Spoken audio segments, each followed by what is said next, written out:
What if I told you the next breakthrough in U.S. supply chain resilience might come from something smaller than a grain of sand? You'd probably think I was talking about microchips, but the real story here is microbes.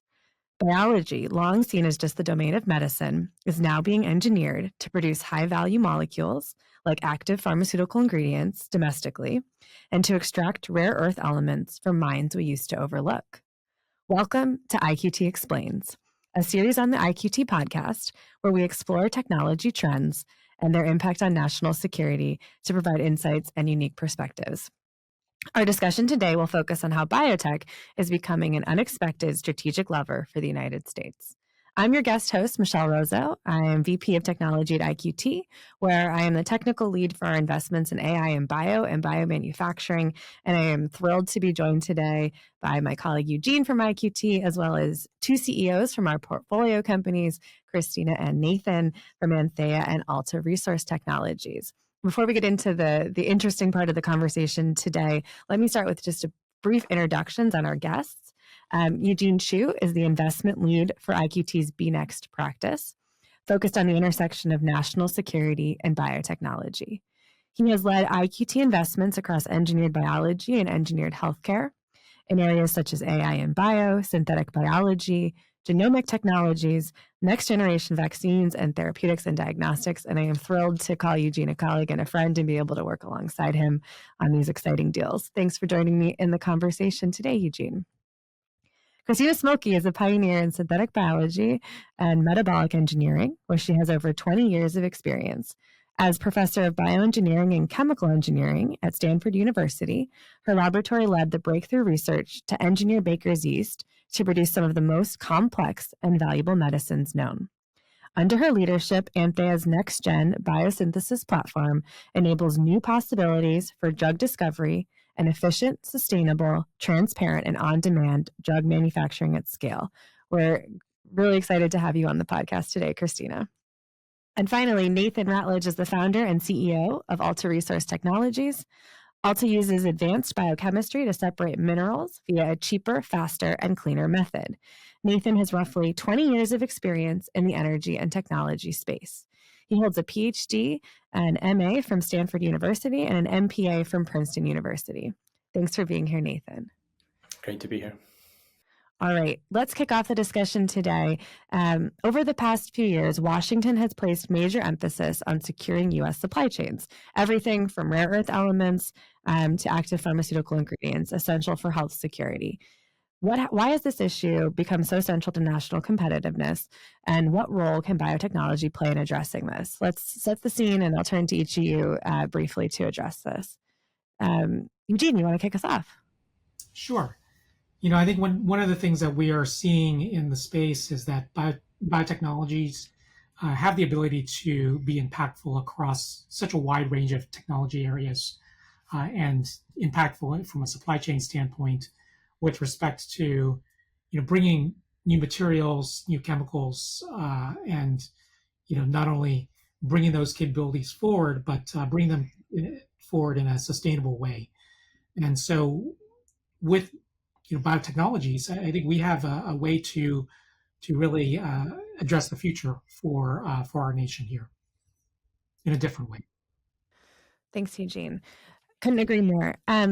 Christina, over to you for some opening comments on why supply chain security is so central to national competitiveness and how biotech can play a role. Yes, building off of Eugene's comments, if we think specifically about the types of molecules, products that we're discussing, these are products that are critical for public health and specifically focusing on active pharmaceutical ingredients. And so our ability to source these, to have reliable and resilient production of these types of products is critical for public health, for the health of our armed services.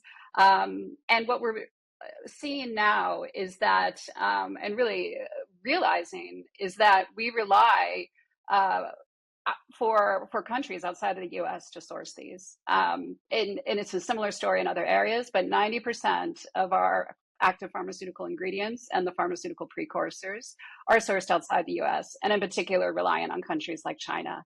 And that is really raising a red flag because of the evolving geopolitical landscape. Yeah, Christina, you brought up some really interesting points about the geopolitical landscape. And Nathan, that's obviously very relevant for rare earth elements and what your company is working on. So for you and your perspective, can you add your thoughts on why supply chain security has been so central to national competitiveness right now, and again, the role that biotech can play? Yeah, 100%. I mean, I think until a few years ago, most people never thought about minerals and metals really in the supply chain. But that's really come to the fore. And I think we've realized that over the past 30 years, we've offshored that primarily to an adversarial country. And as advanced technology, whether it's AI, robotics, or electric vehicles take off, we're realizing that dependency is just enormous and enormously focused on one country. And so, if you look at Intel or NVIDIA or Apple, some of the products they rely on are 99% controlled by China, gallium refining, for example. And so what we're being tasked to do is unwind that monopolization in a very brief period of time. And it's really critical, I think, not just for the US, but for the global economy, to have diversified supply chains where we can meet, industrial needs all the time, regardless of geopolitics or whatever, challenges are happening like we saw with COVID. So it's a near-term issue for the United States, and I think a longer-term issue for a healthy global economy. I couldn't have said it better myself. That's really helpful framing, Nathan, and I'm excited. I obviously am tracking, Christina, your technology, and Nathan, your technology closely. I'm excited for the listeners to be able to hear a little bit more, and we'll spend some time with you all describing how you all are addressing the supply chain challenges you've just identified for us. Before we get to that, Eugene, I'd like to turn to you for a brief discussion around the perspective of IQT, which has been investing in strategic technologies for decades, and you individually have been investing, in these areas for as long, for a very long time. How do you see how IQT is approaching biotechnology as a driver of industrial resilience, and giving your long career in this space, what signals are you seeing now that biology is gaining traction here? Thanks, Michelle. I think what we're seeing from a industry standpoint is the recognition that biology can be a force in supply chain resilience in a variety of different ways, and we're seeing investment come into the sector selectively to good companies that can make a difference. And we're also seeing these companies transition from R&D to commercial scale. And we're seeing that with Antheia. We're seeing that with other companies as well. And that's very, very exciting. From an IQT standpoint, we are particularly interested in platform technologies that have a wide range of applications that can be effective in high throughput, cost-effective production, but also in resilient production. And we're also very interested in the intersection of AI and biodesign, as well as distributed biomanufacturing. That's a great lead into hearing a little bit more about our portfolio companies, Antheia and Alta Resource Technologies, and how they fit into that investment thesis. So, Christina, turning to you to hear a little bit more about how Antheia is reinventing API production. Antheia uses synthetic biology to produce active pharmaceutical ingredients, or APIs, as we've been discussing, that have historically relied on long, fragile overseas supply chains. Can you break down a little bit more for us how biology is doing that, how your platform accomplishes this feat, and thereby makes pharmaceutical manufacturing more secure? Yeah, absolutely, Michelle. So what Antheia's platform enables is really a programmable biosynthesis platform. And how it works is that we're able to take a microorganism like brewer's yeast, so the same yeast that we use to ferment beer and wine and other food products, and modify its genetic material, its DNA, so that we ultimately put the directions into that microorganism that allow it to take a starting compound like sugar and convert it within the cell into that active pharmaceutical ingredient or key precursors for those ingredients. Now, the benefit of doing this, or really the advantages, is that it really addresses not just issues of where these products are currently made, but it offers a more efficient, more predictable, and more resilient way of producing these medicines. To give you an example, if you look at how we currently manufacture these today, or how they're being manufactured outside the US, the manufacturing cycle times can be 2 years or more. And they are very susceptible to single source disruptions. Antheia's technology takes that multi-step, very complex supply chain and shrinks it into a process that can take 10 days or less. So dramatically reduces the time. And importantly, I think you highlighted this as well, allows for a distributed technology. So it really allows us to leapfrog over these outdated technologies and be able to produce in the US in a way where we're able to produce on demand and agilely in response to different demands and shortages that come up with medicines. So, given that, Christina, and the opportunities domestically, how is the U.S. doing in this sort of global competition to add biomanufacturing platforms like your own, and what policies or partnerships might help accelerate that transition? Yeah, it's a great question. I think the U.S. And you know, we can take Antheia and certainly other companies as an example, has led and really continues to lead in terms of the technology and the platforms itself. When you look at Antheia's technology, we really are the world's first and only company that has been able to program cells with very complex synthesis pathways. To give you a sense of that, the products that we are commercializing and now supplying to the market, they require these yeast cells to be engineered with 40 or 50 different proteins. That's about 5 to 7x more complex, more advanced than any other competitor in the world, including China. So we lead there, and this is US innovated and developed. I think where the US is falling behind is in actual scaling to bring this to the population. So where we have found challenges is the infrastructure, not the technology development, but the infrastructure to actually allow this to be produced at scale and then delivered to patients. When you look at other countries, particularly China, they've been very aggressive in investing in infrastructure for biomanufacturing.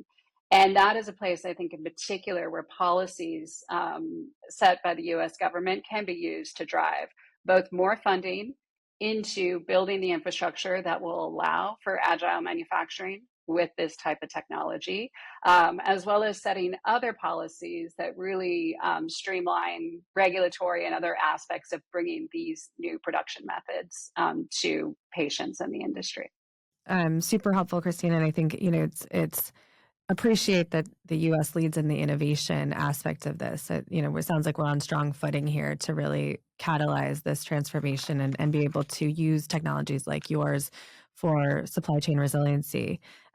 Nathan, switching over to Alta Resource Technologies and what you all are building in your company, you are tackling a different supply chain issue than Antheia. Alta is using engineered proteins to separate rare earth elements and other strategic metals from complex feedstocks. Given how strategically important rare earth elements are to everything from defense to energy, and you said, a few minutes ago, we may not have heard of these a few years ago, but now it feels like you can't turn on a news channel or read a newspaper without hearing about rare earth elements, gallium and the like. So what does it mean to apply biology to this challenge, and how could technologies like those under development at Alta reshape U.S. access to these critical minerals? Yeah, so I think it's important, just level set for the audience where we are, and I don't need to double click too much on, the sort of the monopolization by the Chinese government, that adversarial relationship, but it's pretty critical. The second thing, though, is that most of the separation technologies that we're using are fairly outdated, right, and they're highly toxic, right, which makes them very challenging to permit in the U.S. and other Western countries. So that puts us at a disadvantage in terms of competitiveness, and they're relatively expensive. If you're doing hundreds of toxic wash steps to separate lanthanides, as an example, that the costs add up over time, and you really need to think about how you're going to dispose of that. So what biology allows you to do is basically replace hundreds of chemical steps with a single column chromatography run. And the primary difference there is just the selectivity of biology. So where chemicals might find it challenging to separate neighboring lanthanides on the periodic table, right? They have similar atomic weights and radii. Proteins can tell the difference.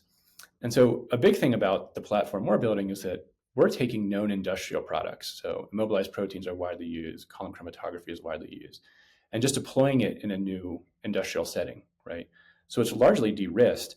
And for the viewers, if you're not deep in the space, immobilized proteins are non-living, but they retain their functionality. So the most simplistic way to think of them is just a tiny little robot. And the key is being able to control that robot to both bind and then elute in high purity. That's really what you need. And so what that allows you to do is compete in a way because you have a step change in technology, right? So it's not a marginal change in solvent extraction. It's really moving to a whole new tech that allows you to compete on cost. Because the number one thing in mining and mineral production is who's the low cost provider, right? And so if we can replace a very exhaustive process with a simpler one that has low labor requirements, you can really compete. So you're primarily getting a cheaper, reliable product, but you're also getting a cleaner product that you can deploy in the US or Australia or anywhere else. So I love this. We've now had biology, cells as manufacturers, and proteins as robots. It's really helpful visualization of the cool things that biology do. But more importantly, as you both have described, how using this technology can help compete on cost, on region, and the U.S. has clear advantages in being able to scale both of your types of applications to help us with our resiliency. I'm also struck by the fact that your companies operate in completely different sectors, pharmaceuticals and minerals like rare earth elements, but both are using really cool biology to solve national scale supply chain challenges. And we've highlighted how these are areas where the U.S. has significant dependencies on China. What does that say about what else biotech can do to help solve for our supply chain problems? Open that up to whoever wants to jump in. I think we're just in the beginning stages of seeing what biology can do. We can grow biology, if you will. We can grow microbes. We can grow crops. We can do a lot of things with biology in terms of scale up that we can do much more efficiently and more sustainably than traditional industrial processes. And I think what we're also seeing today is that we are beginning to understand how biology works to the degree that we can engineer it. Mm-hmm. We can engineer it to do a lot of different things. And so we are now at the stage, really at the beginning stages of understanding how biology, of leveraging our understanding of how biology works to engineer it for specific purposes. And I think that has very, very wide-ranging implications from a supply chain standpoint. Great. I want to come back to that so we can talk more about how we get to have that beginning stages, make sure that we're doing that faster, right? And then we can get to the end stage as quick as possible as a nation. But let's turn to Nathan and then Christina. Yeah, I mean, I think that there's a variety of ways that biology can be applied to a number of different settings, right? Whether that's designing cancer drugs or separating minerals. And I think the one thing that we've realized is that you really have to clearly understand the specific use case that you're deploying. Because like what we're doing is different from what, the amazing stuff that Antheia is doing, right? And then putting that into a high value industry. And I think that's something that's important for us is, if we are going into a place, you want to make sure that you're creating a product that sells a really high value. And I could talk more about that. I think to complement what Eugene was saying, you also have to think of some of the underlying advanced technologies that really help us understand how biology works. Like, what's the coordination chemistry that allows the binding to a lanthanide, right? And that's critical if you want to move forward in really advanced ways. Fortunately, the US is really good at developing technology, right? The challenge, at least in our setting, is that we're being asked to do that on an extremely fast timeline. And so you need to move more quickly. So as long as you can really focus on the specific use case, I think you can move fast and deploy biology in really unique and amazing ways that can really transform a variety of industries. I'll just add, that I think we're at a stage where many people recognize that biology is a general purpose technology. You see it across the two examples that you're highlighting here today, but it is even broader than that. Taking a step back, I think about biology as sort of the 21st century manufacturing technology, similar to how synthetic chemistry, when it was introduced, allowed for programmable bottom-up synthesis using the tools of chemical synthesis. We're now at that stage with a platform like what Antheia has commercialized, enabling us to do bottom-up programming of very complex syntheses, but with the advantages that were highlighted of being able to do this in aqueous environments, not having to use toxic solvents, not having to have huge labor forces, and not really having to then perform at the scale that you've seen with a lot of these other technologies. And that's where I think the possibilities really open up, and they even expand over time. Because as we have these successes, in these initial areas where we're focused on high value products, it becomes something that is more distributed and becomes something where the platform will enable bringing different products to market in more efficient cycles, whether you branch into food, whether you branch into materials and other products as well. So it's really just extremely powerful. And because of that, I think it's really important then that the US continue to lead, because it's going to want to really be able to direct how this technology is used broadly and how it's used to really improve flourishing basically of all of society. If I could follow up quickly on Christina's comment, I think she was dead on there. And just to reinforce, I love your term about 21st century manufacturing technology. I think one of the biggest challenges is, young researchers or young career professionals thinking about bioapplications outside of traditional use cases, right? So where can this be used outside of traditional places? And that's something where, it's incumbent on all of us to get people thinking outside the box, like how can I take advantage of this known technical advantage, but apply it to a new industry in a better way, right? Yeah, I couldn't agree more. I spent a lot of time talking about biology to the uninitiated, if you will, and I say, I'm a biologist, and I'm continually amazed by what I see coming out of, the companies, the labs, the academic institutions in this country, of all of the things that you can apply biology to. Like, it continues to amaze me as someone in the field on a daily basis. And we've just highlighted, it's a platform technology. It can be applied to all of these potential areas. Eugene, you mentioned, we're beginning to actually be able to engineer biology faithfully in a way that we want to.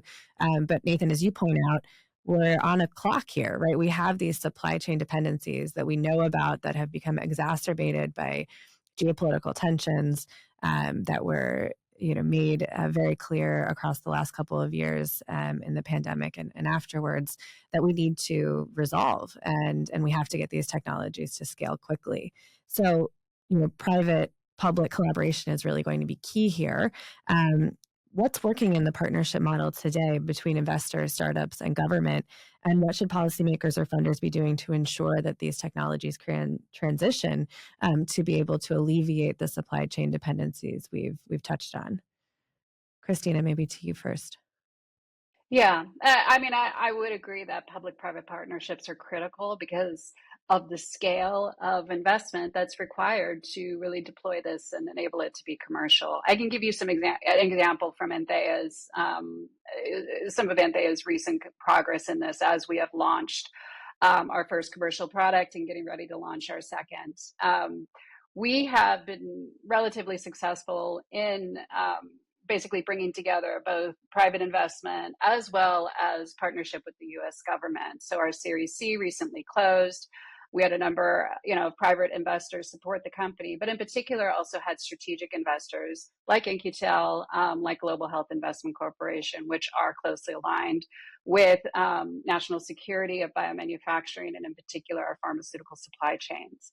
Along with that, we were able to then also partner with the US government through the Biomap Consortium, which is a public-private partnership between the US government and different biomanufacturing companies, with the goal of building out a network of domestic biomanufacturing companies that have the capabilities, both technology, but infrastructure, to be able to deploy biology for critical needs from the US government. And there we're partnering both with BARDA and ASPR, and have received significant funding to both develop but also scale up our bioprocesses for essential medicines that are critical to basically public health and national security. So we have found all of that to really be able to help support and accelerate our launch and our growth. But where I would say there's still a strong need comes back to this infrastructure and being able to have state-of-the-art, appropriately sort of built infrastructure to scale biotechnology within the US. When we launched our first product, we launched it outside the US and Europe. And that was because we really struggled to find a suitable facility to basically produce at. And it's still a challenge that we work on, that we face today. So basically, from a policy perspective, tools and levers that would enable more investment to funnel into infrastructure, bricks and mortar, I think is really critical, because companies like us, many startup companies, they're successful in raising from VCs, but that's really towards technology, not the infrastructure that's required to actually deploy this at scale. Whereas I think other countries have been much more aggressive at building out that infrastructure and capability to sort of woo the technology into their different regions so that they can see the benefits of it. So whether, again, that's through different funding programs, contracts, et cetera, I think that's one key area. And then the other one I would just say is really streamlining regulatory and not really changing the process, but streamlining and making sure that the reviews go quickly, especially for startups and US companies.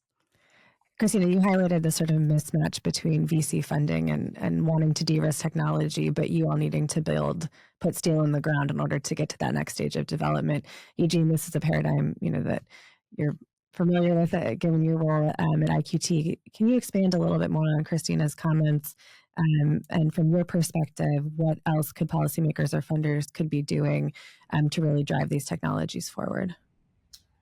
Yes, I think especially for platform technologies and also for some of these technologies where scale up is a challenge, we really do need government funding to support these companies at all stages, and in partnership with private sector funding as well.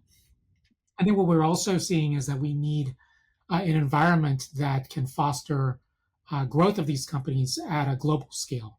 And so we do also need an environment that enables global collaboration. At IQT, we are investors here in the US, but also internationally with our IQTI efforts. And so, I think the international collaboration, global collaboration will be important for growth, for scale up of these companies. And I think also, additionally, the recognition that this is an important area, not just immediately what's right in front of us, but for our future for many years to come.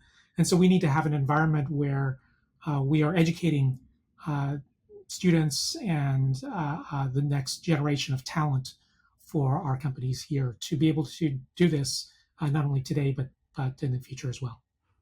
Yeah, and I think, Nathan, you touched on this earlier with your comments around the next generation of workforce and manufacturers to understand all of what biology can apply towards. From your perspective, is there other things you want to add to this discussion around how policymakers can help support the acceleration of your technologies and speed up your timeline, as you mentioned? Yeah, I think first, we should give credit over the past 9 to 10 months. The U.S. government, at least in the mineral space, has been pretty active and aggressive in deploying capital to start mitigating some of the supply chain challenges, although there's a lot more work to do, right? But they should be recognized for that. But I think, sort of to Christina's point about infrastructure, it's really a whole supply chain issue, right? So you need the resources, you need the refining technology, and then you need the manufacturing technology. And if you're missing any one of those pieces, you're not really able to reindustrialize at the scale or speed that's needed.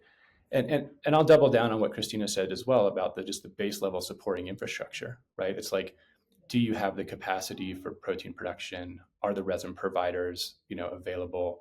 There's some underlying things as well. And so, it's probably a longer conversation we have time for here, but I do think that while some progress is being made, the rest of government has some work to do on supporting policies to make this go more quickly. However, the one thing I'd like to flag as the third leg to this stool are the large corporates, right?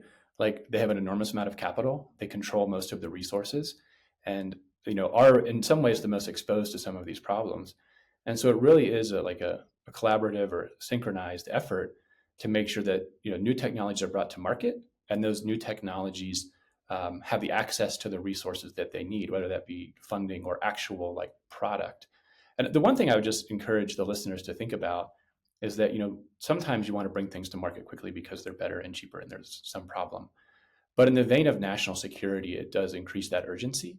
And I think that's something that in both of our industries is really crystal clear, that does take some unique policy environments and expedited approvals and continuity and funding if you really are to meet some of the geopolitical concerns.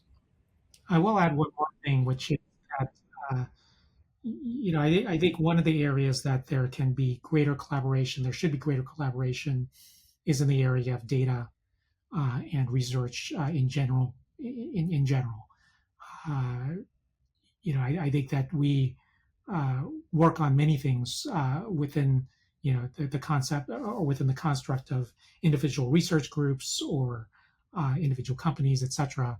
But one role that government can play is to bring folks together and bring platforms together that can advance research for everybody together.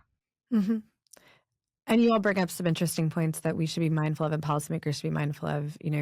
As you say, Nathan, there's a national scale imperative to get these technologies to market, but we have to be mindful of the underlying supply chain elements. If we try to resolve a supply chain vulnerability that we have with biology, but then have underlying vulnerabilities in the biological supply chain, the resins, as you mentioned, the infrastructure, Christina, some of the data aspects, Eugene, then we are just creating additional supply chain dependencies in another area. And so while this has a lot of promise, that's something that policymakers need to be mindful of as well.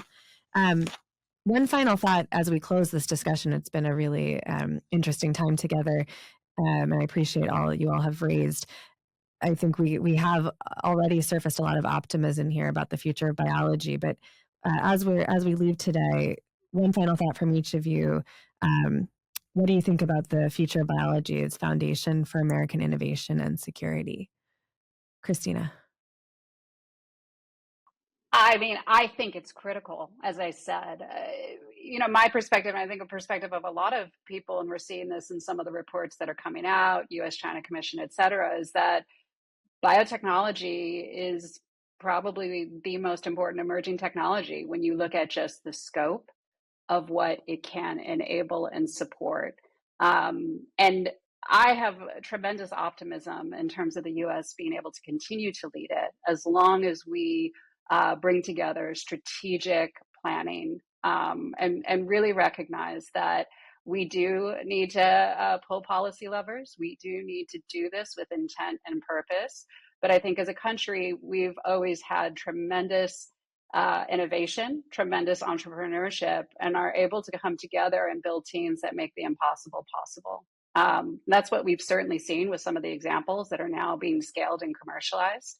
And I think we're ready, and there are people at all sides, in the public market and the U.S. government, but also entrepreneurs, et cetera, that are really digging in and want to see the U.S. continue to lead.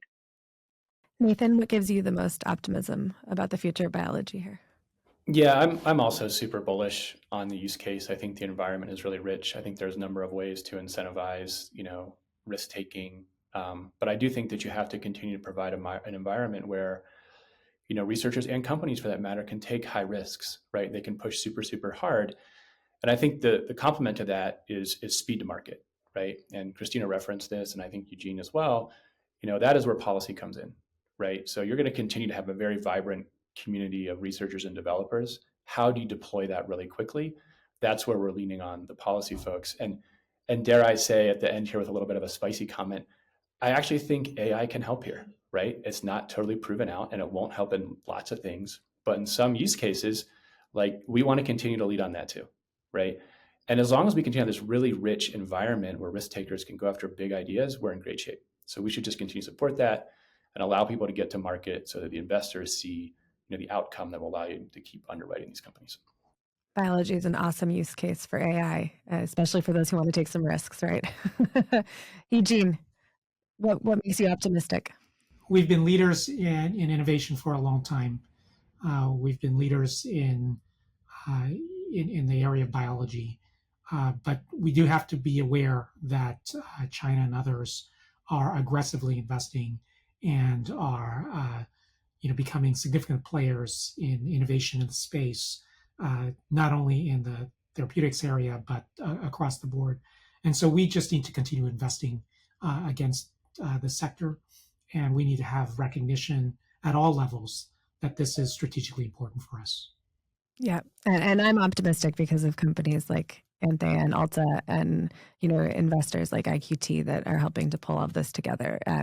Really appreciate the conversation today. Thank you for listening to this episode of IQT Explains, a series on the IQT podcast. Subscribe for more, leave us a review, and visit IQT.org to learn how tech is shaping national security.